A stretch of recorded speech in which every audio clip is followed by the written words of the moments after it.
ഇന്ത്യയുടെ ആക്രമണങ്ങളെല്ലാം കൃത്യതയുള്ളതായിരുന്നുവെന്നും ഇന്ത്യൻ സൈനിക മേധാവികൾ പറഞ്ഞത് ശരിയായിരുന്നുവെന്നും അക്ഷരാർത്ഥത്തിൽ ശരിവെക്കുന്നതായിരുന്നു കഴിഞ്ഞ ദിവസം അസർബൈജാനിൽ നടന്ന ഒരു യോഗത്തിൽ പാക് പ്രധാനമന്ത്രി ഷഹബാസ് ഷെരീഫിന്റെ വാക്കുകൾ. അദ്ദേഹത്തിന്റെ വാക്കുകൾ ഇങ്ങനെയായിരുന്നു: മെയ് 9-നും മെയ് 10 പുലർച്ചെയും വലിയ രീതിയിലുള്ള ആക്രമണമാണ് ഇന്ത്യയുടെ ഭാഗത്തുനിന്നുണ്ടായത്. 15ഓളം സൂപ്പർസോണിക് ബ്രഹ്മോസ് മിസൈലുകൾ തങ്ങളുടെ തന്ത്രപ്രധാന വ്യോമത്താവളങ്ങളിൽ അവർ വിക്ഷേപിച്ചു എന്നുകൂടി പാക് പ്രധാനമന്ത്രി പറയുന്നു.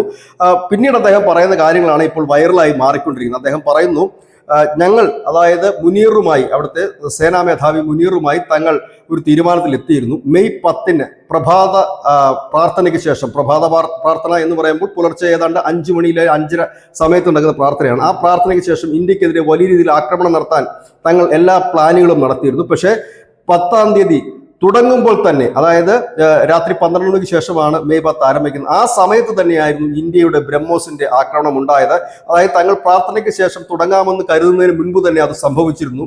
തങ്ങളുടെ റാവൽപിണ്ടിക്ക് അടുത്തുള്ള നൂർഖാൻ വിമാനത്താവളം തകർന്ന വിവരം തന്നെ മുനീറാണ് വിളിച്ചറിയിച്ചത്. അപ്പോൾ തന്നെ താൻ അദ്ദേഹത്തിന് സ്ഥാനക്കയറ്റം നൽകുകയും ഫീൽഡ് മാർഷൽ പദവിയിലേക്ക് ഉയർത്തുകയും ചെയ്തു. കാരണം ആ ആക്രമണ വിവരം തന്നെ അറിയിച്ചത് അദ്ദേഹമായിരുന്നു. ഏതായാലും 10-ാം തീയതി തങ്ങൾ പ്ലാൻ ചെയ്ത പദ്ധതികൾ പിന്നെ മുൻപോട്ട് പോയില്ല.